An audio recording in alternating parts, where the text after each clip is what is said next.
Potencia extrema. Velocidad extrema. Desde el X1 que rompió la barrera del sonido, al Scramjet intentando alcanzar la velocidad del Mach 10. Aviones a la última. Desde el pasado al presente y al futuro. Hoy, en Aviación Extrema, las maravillas modernas.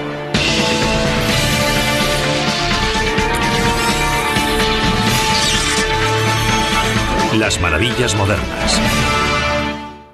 Aviación Extrema. En marzo de 2004, un avión experimental transportado por un bombardero y propulsado por un cohete hizo historia en la base aérea Edwards, al este de Los Ángeles. X-43, NASA, ATK. Launch. Después de que el B-52 lo soltase, el pequeño X-43 alcanzó la increíble velocidad de Mach 7. Lo más rápido que ningún reactor ha volado jamás. Es un logro muy importante. Algunas personas incluso han llegado a compararlo con el vuelo de los hermanos Wright. Cuando se separó del cohete, el X-43 logró alcanzar la velocidad de Mach 7 en su vuelo autónomo. Mach 7 son 8.000 kilómetros por hora, así que sería como volar de Nueva York a Los Ángeles en poco más de media hora. El Centro Dryden de Investigación de Vuelo de la NASA comunicó que el Scramjet X-43 podría llegar a alcanzar la velocidad de Mach 10. Un Scramjet es un estatorreactor de combustión supersónica. El estatorreactor, a veces llamado tubo volador, tiene uno de los diseños de motores más sencillos que han hecho jamás, ya que prácticamente no posee ninguna parte móvil. Es básicamente un tubo hueco dentro del cual se quema el combustible. A diferencia de los reactores normales, dentro no hay ningún ala B de compresor para comprimir el aire. En un estatorreactor, cuando el aire supersónico entra en el motor, disminuye su velocidad hasta niveles subsónicos. Pero en el Scramjet, el aire fluye a través del motor a una velocidad supersónica. El avión experimental X-43 tiene que soportar temperaturas muy elevadas. La temperatura en los bordes de ataque del avión, por ejemplo, es superior a los 1700 grados centígrados. La parte frontal del X-43 y los bordes de ataque de la cola están hechos de carbón-carbón, un material ligero y fuerte que soporta temperaturas extremadamente altas. El carbón-carbón que usamos en su construcción es como si fuese fibra de carbono de alta tecnología y resiste temperaturas mucho más altas. Puede estar a 1700 grados centígrados sin degradarse. No se desgasta. Lo que ven aquí en la parte frontal del avión, en el morro, es tungsteno. El borde de la parte frontal, el borde de ataque, es de carbón-carbón que le proporciona una protección termal. Como pueden ver, dentro del avión hay una maquinaria muy complicada y unos sistemas muy complejos para que este funcione. Algunos pequeños motores eléctricos del avión son controlados desde tierra a través de señales de ordenador. Los motores de estos accionadores mueven las superficies del aparato, así es como mantenemos el control del avión en el aire. Lograr combustión a velocidades supersónicas es como intentar mantener una cerilla encendida en un huracán. El avión no estalla porque hay zonas dentro del motor, hay pequeñas zonas que no son supersónicas y que permiten que el avión mantenga su velocidad en el aire. Volar tan rápido tiene algo especial. Yo creo que sencillamente a todo el mundo le atrae poder volar tan rápido. Yo diría que el uso principal del Scramjet en un futuro próximo será militar. Les gustaría tener un misil que llegase a, digamos, Mach 5 o Mach 6, 5 o 6 veces la velocidad del sonido para que pudiese alcanzar muy rápido el objetivo. Hoy esto se puede hacer con un motor cohete sólido, pero se queda sin combustible muy pronto. Las fuerzas aéreas también están interesadas en utilizar el sistema de propulsión del Scramjet para fabricar bombarderos que volarían 10 veces más rápido que los bombarderos actuales. No hay ninguna razón por la que un ser humano no pueda pilotar o ir de pasajero en un avión hipersónico. Los aviones visionarios, como les llamamos nosotros, incluyen vehículos espaciales para llevar a astronautas y también potenciales aviones de pasajeros para llevar a la gente al otro lado del mundo. Algunos expertos creen que el Scramjet podría marcar el comienzo de una nueva era en aviación. Entramos en el siglo XIX moviéndonos a 9 km por hora, la velocidad de un vehículo arrastrado por animales. Entramos en el siglo XX moviéndonos a 90 km por hora, la velocidad de una locomotora a vapor. Entramos en el siglo XXI a 900 km por hora, la velocidad de un avión intercontinental. Y si planteásemos esto de una manera matemática, posiblemente entraremos en el próximo siglo alcanzando los 9.000 km por hora. Y el X-43 está apuntando hacia esa dirección y hacia ese objetivo. El X-43 Scramjet forma parte de una tradición de desarrollo aeronáutico de vanguardia que se remonta décadas atrás. Y a pesar de que Mach 7 es un logro importante para un motor de reactor traga-aire, los aviones propulsados por cohetes estaban volando casi a esta velocidad décadas antes. Todo empezó con la serie de aviación extrema más increíble de la historia de la aviación. Se llamaban aviones X, la X por experimental. El primer avión X recibió el oportuno nombre de X-1. X-1 Knackwell. En 1944, Estados Unidos decidió hacer de tripas corazón y desarrollar una serie de aviones experimentales, y el X-1 fue el primero de estos aviones. Y básicamente el cielo fue su laboratorio. Los aviones transportaban 200 kilos de materiales de grabación, y a la vez también transmitían datos importantes sobre el vuelo a las estaciones terrestres. Esto marcó el comienzo de una increíble flota de aviones que continúan operativos hoy en día. Es conocida como Serie X. El Bell X-1 es posiblemente el avión experimental más famoso que se ha construido jamás. Se construyeron 3 aviones cohete Bell X-1 principalmente para superar la barrera del sonido. Durante décadas, volar más rápido que la velocidad del sonido a unos 1000 km por hora a una altitud elevada parecía algo imposible. De ahí el término barrera. Literalmente muchos lo veían como una pared impenetrable. Esto quedó patente en septiembre de 1946, cuando el piloto de pruebas británico Geoffrey de Havilland, el hijo del fundador de la empresa de Havilland, falleció tras intentar alcanzar la velocidad del sonido pilotando un nuevo avión de alas en flecha y sin cola llamado el de Havilland Swallow. El avión empezó a dar bandazos tan rápido que no pudo controlarlo y se desintegró en tan solo cuestión de segundos, y él falleció. Esto demostró que la barrera del sonido era algo serio. En 1947, un joven piloto de las Fuerzas Aéreas, Chuck Yeager, decidió intentarlo de nuevo. Despegó desde la base aérea Murak, California, a unos 130 kilómetros al este de Los Ángeles.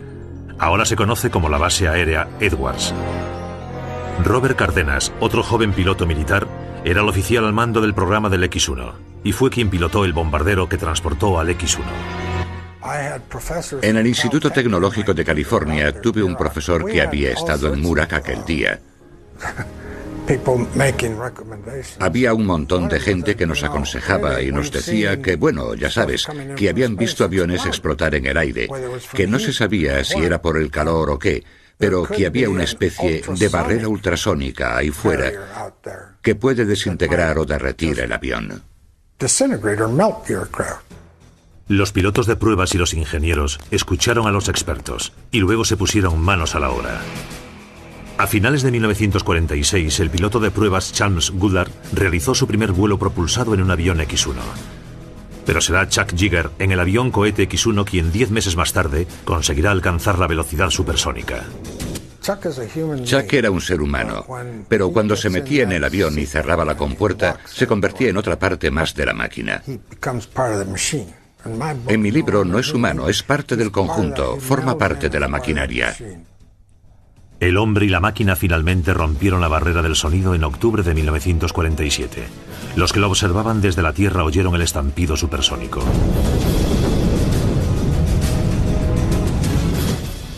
El capitán de las Fuerzas Aéreas, Chuck Yeager, y el X-1 marcaron el inicio de la nueva era del vuelo supersónico.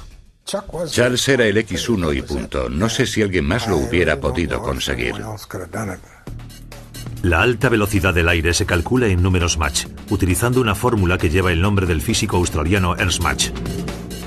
La velocidad del sonido es Mach 1, y Yeager alcanzó Mach 1.06 en ese histórico vuelo. Las futuras generaciones de aviones X-1 volarán al doble de esa velocidad. En 1953, Chuck Yeager consiguió alcanzar la velocidad de Mach 2.44. Otros aviones X siguieron al X-1, pero ninguno aportaría unos datos tan importantes para la aeronáutica como el X-15.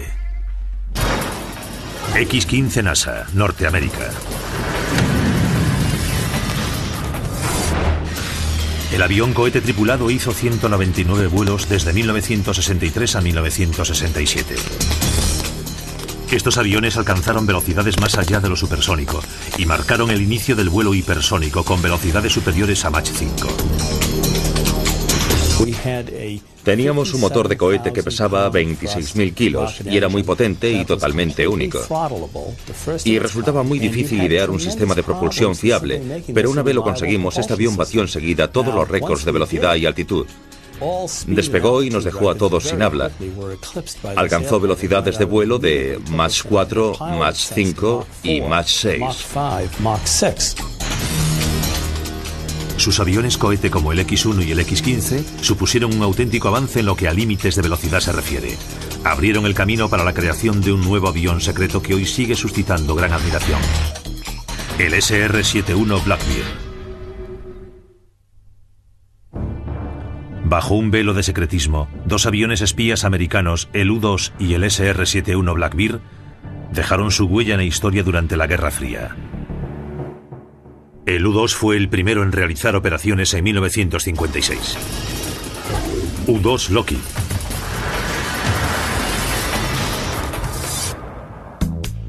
Construido para la CIA por Lockheed Advanced Development Projects Group, más conocido como Skywers, el U-2 podía volar más alto que ningún otro avión y proporcionar información importante sobre las actividades militares soviéticas.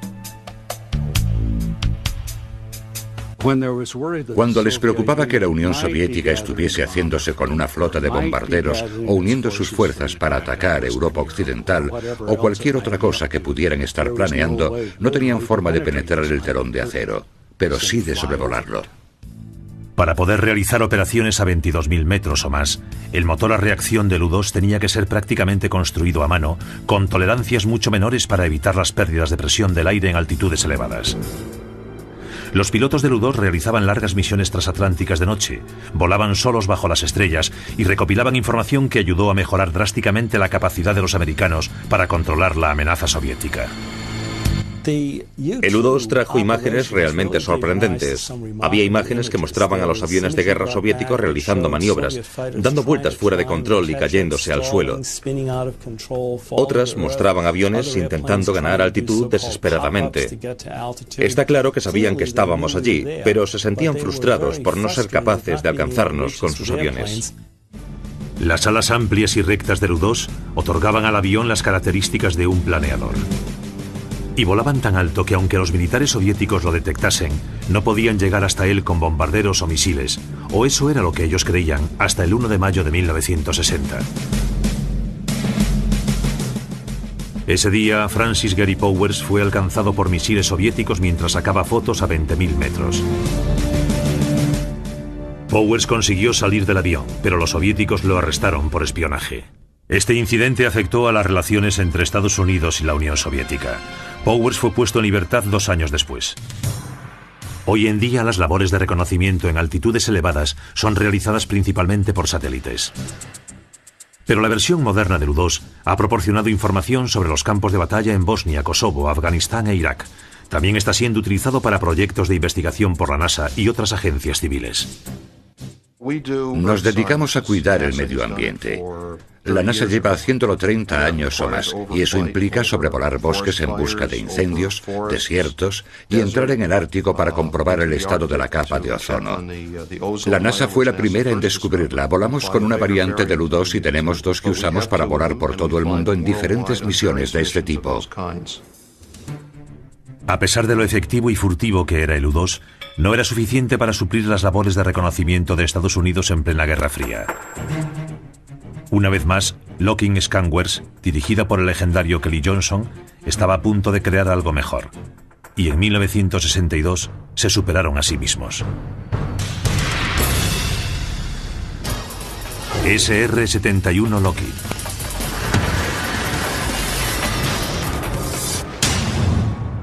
El SR-71 Blackbird, un avión espía de alta velocidad capaz de volar a gran altitud, es considerado por muchos como uno de los mejores reactores jamás construidos.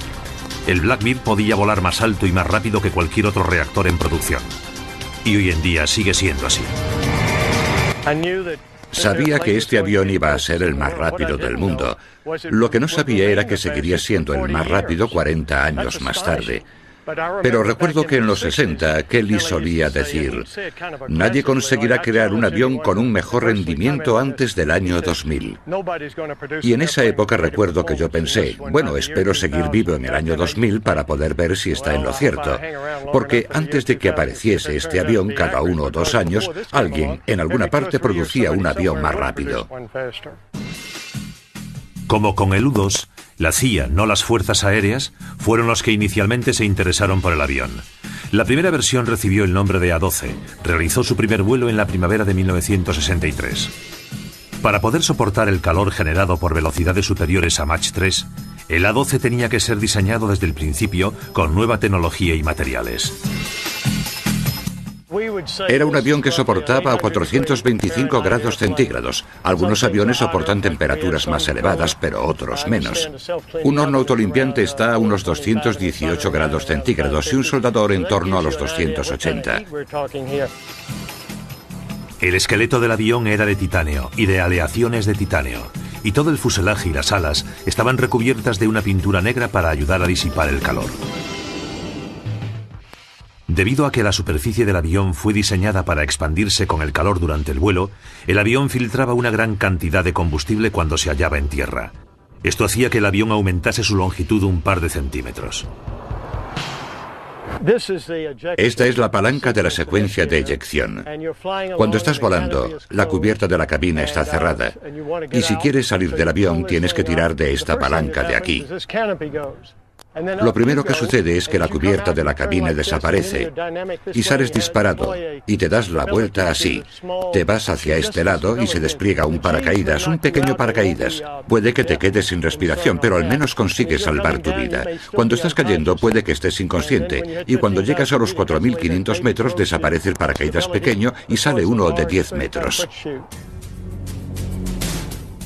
El avión medía unos 30 metros de largo y podía contener 20 toneladas de carburante especial JP-7 en el fuselaje y en los tanques de las alas, lo suficiente para volar sobre 2 horas. En ese tiempo el avión espía podía reconocer alrededor de 300.000 kilómetros cuadrados de la superficie terrestre.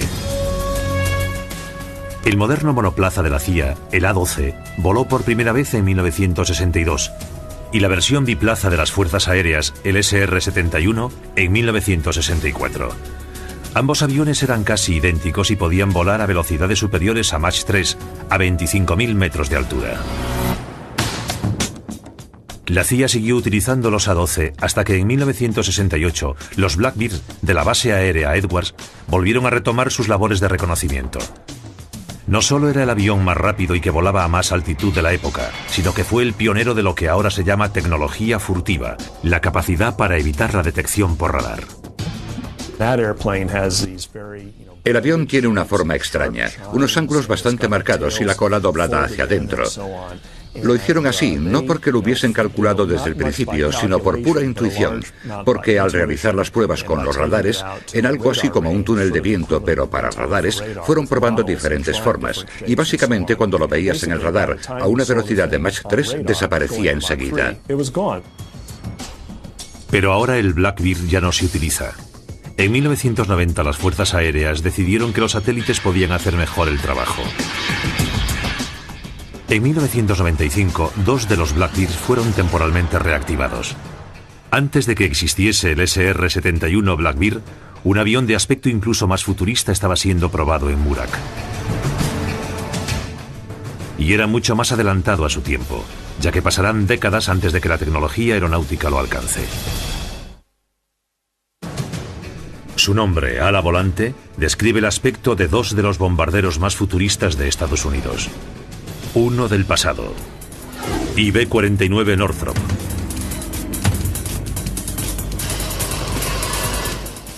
Y otro del presente, B-2 Northrop Grumman.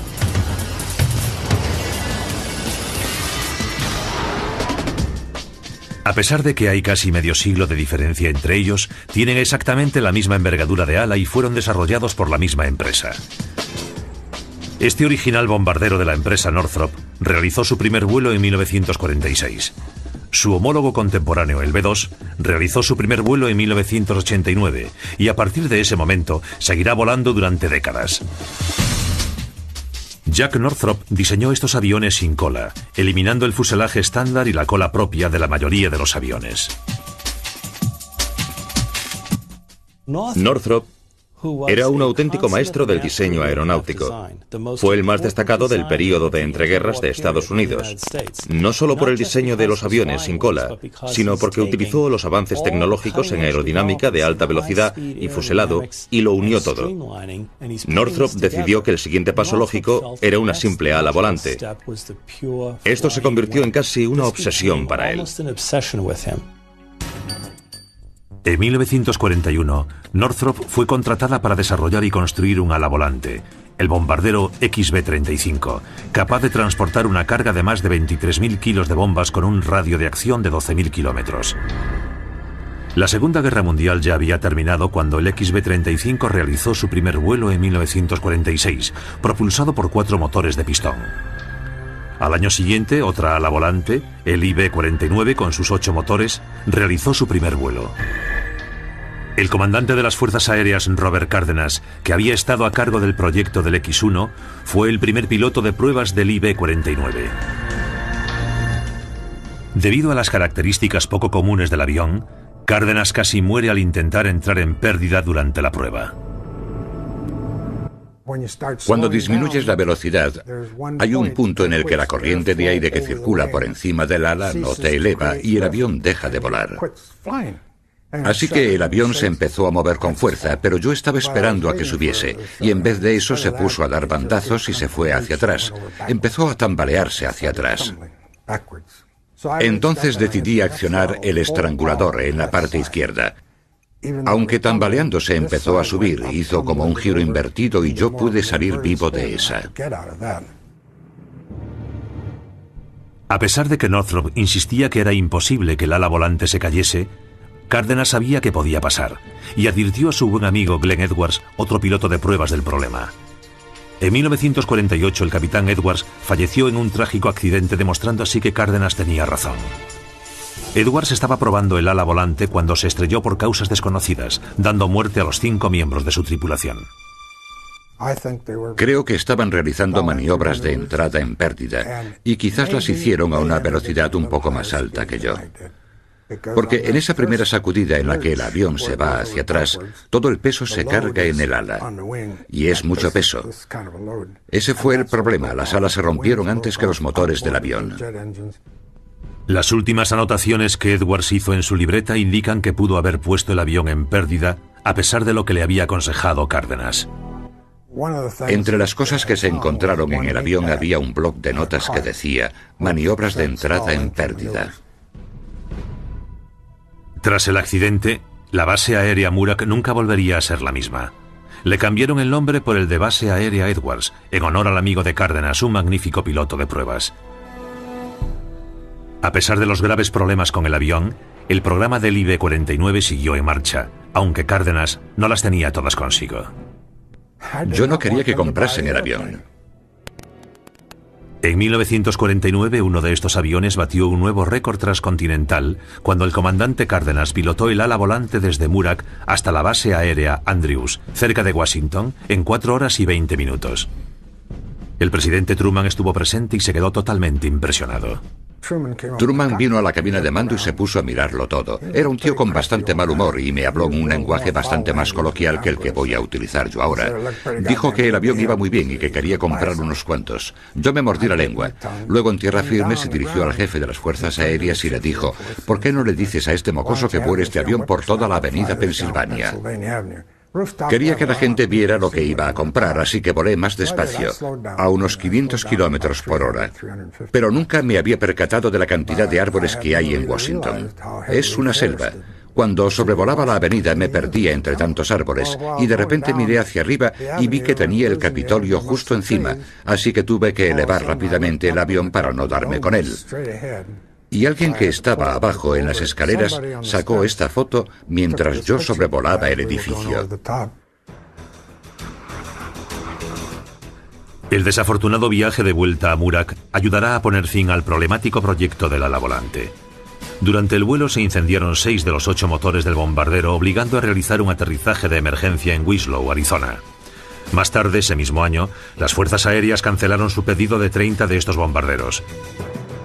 Pero la empresa Northrop no estaba dispuesta a poner fin a la idea del ala volante. En 1981 la tecnología aeronáutica había sufrido grandes cambios. Los mandos electrónicos hacían el diseño del ala volante mucho más viable. Los mandos eléctricos son básicamente controlados por ordenador. No hay ninguna conexión hidráulica o por cable con los mandos. El ordenador controla lo que tú quieres hacer y ajusta los mandos de acuerdo con lo que le estás pidiendo al avión que haga. Northrop Grumman fue contratada por las fuerzas aéreas para construir un nuevo bombardero basado en el concepto de ala volante de Jack Northrop. Parece ser que Jack Northrop había calculado bien las dimensiones la primera vez. El nuevo avión sin cola llamado B-2 tendría exactamente los mismos 52 metros de envergadura de ala que la antigua ala volante. La construcción de ese avión supuso un gran reto para nosotros. El equipo se superaba día tras día, era como si cada día inventásemos algo nuevo. Y probablemente fue el momento más emocionante que jamás hayamos vivido.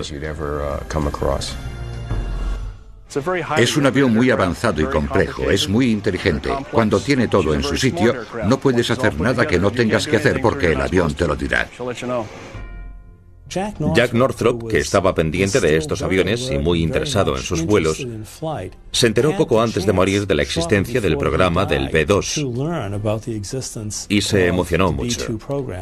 Dijo que ahora sabía por qué Dios le había dejado vivir tantos años.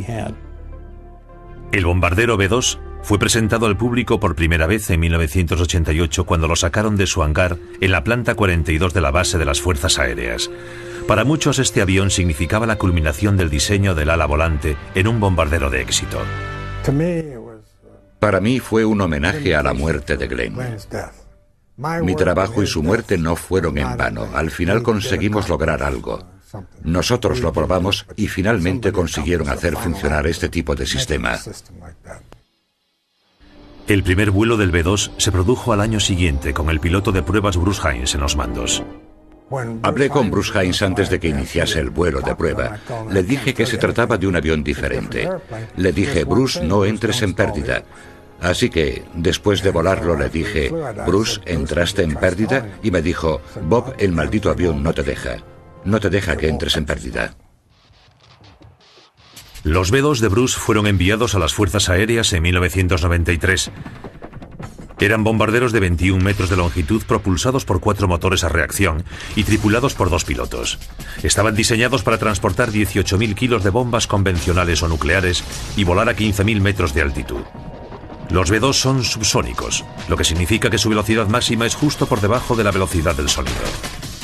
La flota de los 21 B-2 se encuentra en la base aérea Whitman, en Missouri. Bruce los pilotó en la guerra de Kosovo, donde los B-2 destruyeron más del 30% de los objetivos serbios en 8 semanas. Voló desde Missouri a Kosovo una y otra vez, realizando diferentes misiones. Técnicamente el B-2 es mucho más sofisticado que otros grandes bombarderos americanos como el B-52 y el B-1. El B-1 y el B-52 no son aviones furtivos. Solo el B-2 puede penetrar en un espacio aéreo altamente vigilado, volar miles de kilómetros, transportar enormes cantidades de bombas, lanzar esos explosivos y largarse de esa zona sin ser detectado. Jack Northrop estaría muy orgulloso. Estaría muy orgulloso de todo lo que han conseguido aplicando las nuevas tecnologías, pero conservando la visión que él tenía hace años. La Fuerza Aérea de Estados Unidos sin duda posee el bombardero más moderno, el B-2. Ahora necesitan un caza del mismo nivel. Entra en acción el FA-22 Raptor. El McDonnell Douglas F-15 Eagle realizó su primer vuelo en 1972. F-15 McDonnell Douglas.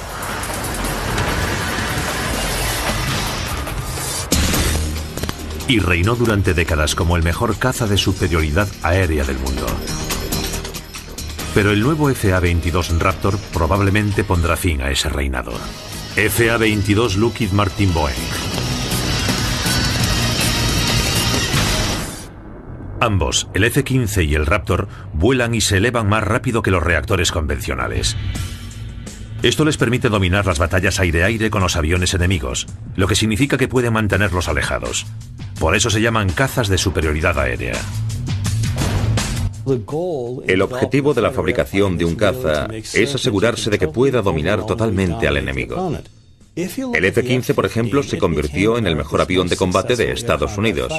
De hecho, podríamos decir que históricamente es el mejor avión de combate de todos los tiempos, porque nunca fue derribado en combate aéreo, ni siquiera cuando disparaba desde cerca a 200 objetivos enemigos en un combate aire-aire. En 1975, 20 F-15 Eagle fueron modificados para convertirlos en incluso más rápidos. Recibieron el nombre de Streak Eagles y empezaron a batir récords que aún se mantienen hoy en día.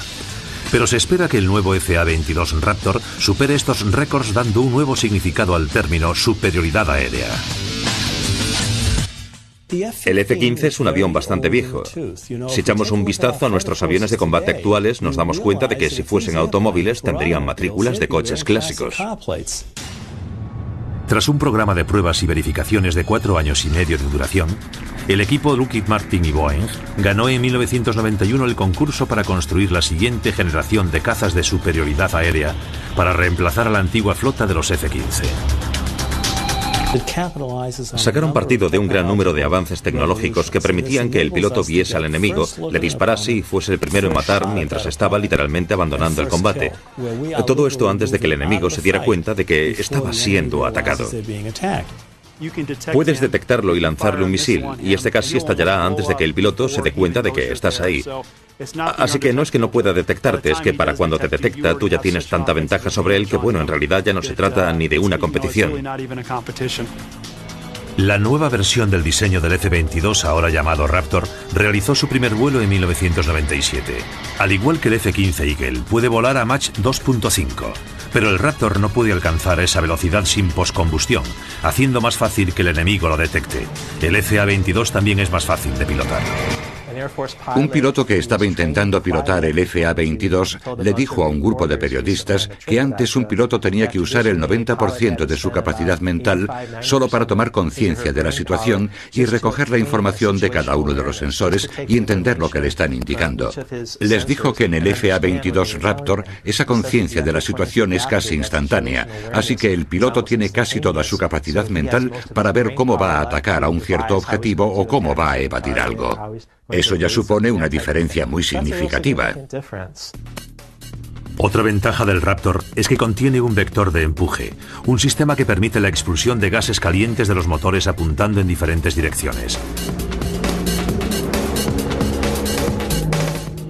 Esto permite al avión cambiar de dirección mucho más rápido que los caza convencionales. El vector de empuje fue introducido por primera vez en el X-31, un avión experimental de la NASA construido por Rockwell. El X-31 dio una deslumbrante demostración de las capacidades del vector de empuje en el Paris Air Show de 1995. Cuando la mayoría de los presentes en el Paris Air Show lo vieron por primera vez, pensaron que el avión se iba a estrellar, pero simplemente se elevó y realizó todo tipo de maniobras. La gente se quedó totalmente asombrada. El X-31 ayudó a introducir el concepto del vector de empuje en el FA-22 Raptor. La capacidad del FA-22 de realizar maniobras en un combate aéreo es tal que, si estás en pleno vuelo y estás haciendo una maniobra acrobática, sabes dónde te encuentras, sabes que estás yendo hacia abajo, descendiendo, perdiendo altitud e intentando alcanzar al enemigo.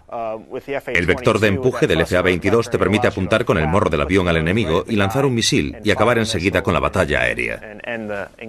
Inicialmente intentas luchar igual que como lo hacías en el F-15, pero enseguida te das cuenta de las capacidades del avión y de que ya no tienes las limitaciones de antes y que te adaptas muy rápido. A alguien acostumbrado a pilotar un F-15 no le cuesta mucho hacerse con el F-22, que permite realizar maniobras increíbles. El FA-22 es también más furtivo que cualquier otro reactor de combate, incluyendo el F-117, un avión furtivo que representa la antigua generación de tecnología furtiva. Bueno, así no es demasiado furtivo, ¿verdad? Pero cuando lo pones recto no se ve mucho porque no tiene nada colgando de las alas para que el radar pueda detectarlo. Y bueno, nosotros solemos decir, cuidado con los Raptors con las compuertas abiertas. Porque bueno, cuando las compuertas se abren significa que están disparando y se abren muy rápido. Disparan a un objetivo y se cierran antes de que el radar pueda detectarlo y avisar al enemigo. También cuando las compuertas se abren, de repente hay bordes y ángulos raros que pueden reflejarse en el radar, y eso es algo que no debe suceder. Las fuerzas aéreas tienen previsto comprar 339 Raptors y se estima que la producción del avión durará hasta el 2013. El FA-22 es el sueño de cualquier piloto militar. Pero hay aviones que pueden ser más bien una pesadilla para los pilotos. Los aviones no tripulados. El avión espía de Global Hawk apunta hacia lo que será el futuro aeronáutico, el avión no tripulado. Global Hawk Northrop Grumman.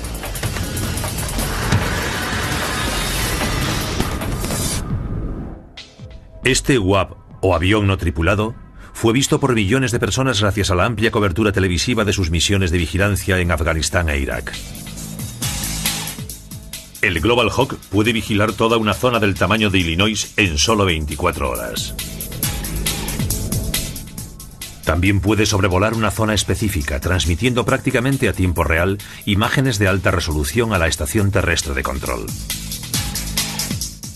De 13 metros de longitud y 4,5 metros de alto, este avión de reconocimiento desde altitudes elevadas fue construido para las fuerzas aéreas por Northrop Grumman.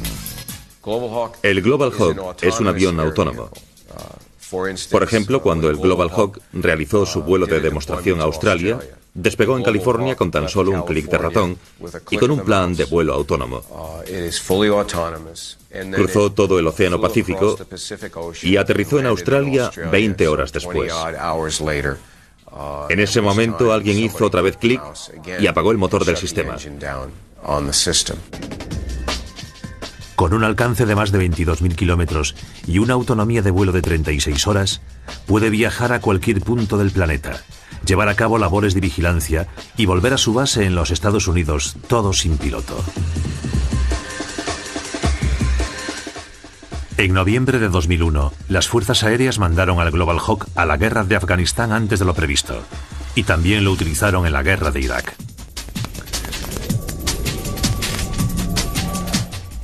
A pesar de que realizó solo un 5% de sus misiones de vigilancia en Irak, recogió más del 55% de la información sobre los objetivos enemigos, muchos de los cuales fueron destruidos. Después de recoger más de 3.700 imágenes de Irak, el Hawk regresó a casa en mayo de 2003. Los oficiales de las fuerzas aéreas aseguraron que el Global Hawk estuvo sobrevolando Irak desde el principio de la operación y que tuvo un impacto directo en la destrucción de la Guardia Republicana. A pesar de que la mayoría de los aviones no tripulados hasta el momento solo han sido utilizados para reconocimientos, cada vez hay un interés más creciente en colocar munición dentro de ellos. Los aviones de combate no tripulados o UACs son vistos como los aviones de combate del futuro. Predator, General Atomics. Una de las misiones más espectaculares del avión de combate no tripulado se produjo en la guerra de Irak, cuando equiparon los aviones de reconocimiento con misiles Hellfire. Durante la guerra de Irak se realizó una misión muy famosa y de la que las fuerzas aéreas están muy orgullosas. En el centro de Bagdad había una torre de transmisión radiotelevisiva iraquí. Esa torre estaba muy cerca de la torre de la Fox y también de una mezquita. Por tanto, para las fuerzas aéreas resultaba muy peligroso alcanzar ese objetivo. Entonces mandaron un avión no tripulado equipado con misiles Hellfire al centro de Bagdad. Y el piloto automático, que estaba siendo controlado desde el puesto de control terrestre a miles de kilómetros, apuntó a la torre y la destrozó sin causar ningún daño colateral ni a la torre de la Fox ni a la mezquita. Ahora las fuerzas aéreas están utilizando el Boeing X-45 no tripulado que realizó su primer vuelo en el 2002. X-45 Boeing.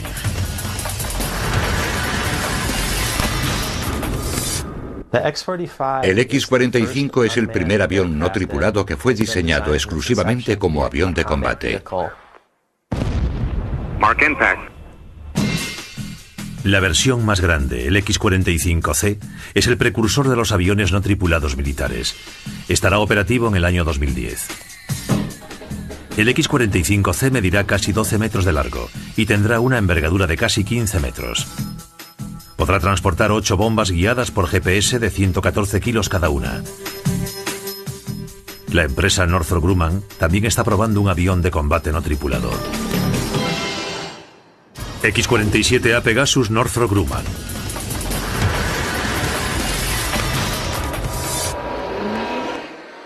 Fue diseñado para la demostración del X-47